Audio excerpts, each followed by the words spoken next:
Hello, my dear students. Welcome back after holidays. Welcome to our social science class. Okay, we will start chapter 4, that is electoral politics. Chapter is electoral politics. We left the chapter on page number 62. We will start from there. Reserved constituencies. What do you mean by reserved constituency? Firstly, some constituencies are reserved for people who belong to the scheduled caste and scheduled tribe. हमारे संविधान बनाने वालों ने क्या किया है, लोकसभा के election के लिए और स्टेट असेंबली के इलेक्शन के लिए कुछ सीट्स को क्या कर दिया गया है, रिजर्व कर दिया गया है. वो रिजर्व क्यों किया गया है, ये फर्स्ट पैराग्राफ में पॉइंट्स दिए गए हैं. I have prepared the notes from where we will study. Like, question is, what is a reserved constituency? So, some constituencies are reserved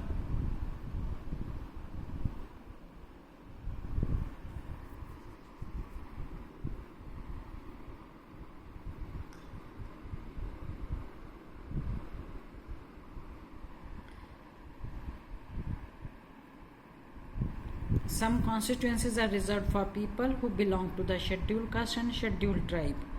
We have this system due to following reason. हमने इस system को क्यों adopt किया, इसके पीछे बहुत सारे कारण हैं. फर्स्ट पॉइंट है कि हमारे the constitution makers however were worried that in an open electoral competition certain weaker section may not stand a good chance to get elected to the Lok Sabha and state legislative assemblies. First reason क्या बताया गया कि हमारे जो संविधान बनाने वाले थे वो बहुत चिंतित थे कि अगर ओपन इलेक्टोरल कंपटीशन होता है, अगर सीट्स रिजर्व नहीं की जाती हैं तो जो कमज़ोर तबके के लोग हैं उनको लोकसभा स्टेट इलेक्शंस में स्टैंड होने का मौका ही नहीं मिलेगा. इसके लिए फर्स्ट पॉइंट, इसी वजह से हमने रिजर्व्ड पॉलिसी को अपनाया.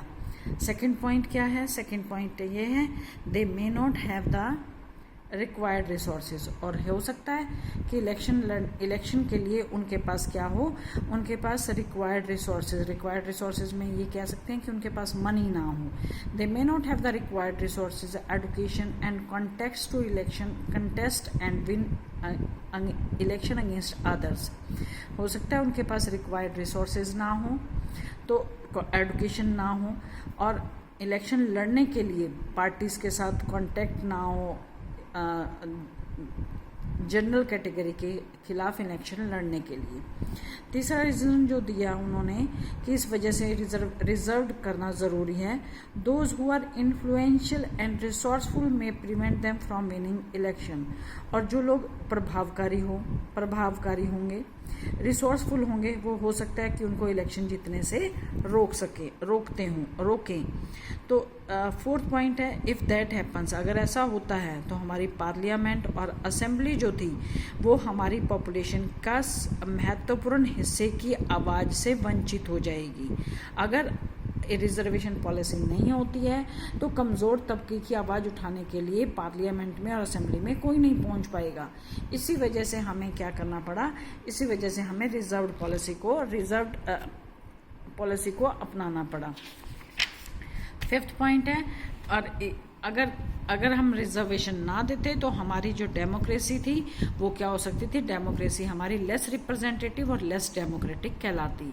तो इसी वजह से हमारे संविधान के बनाने वालों ने एक स्पेशल सिस्टम सोचा.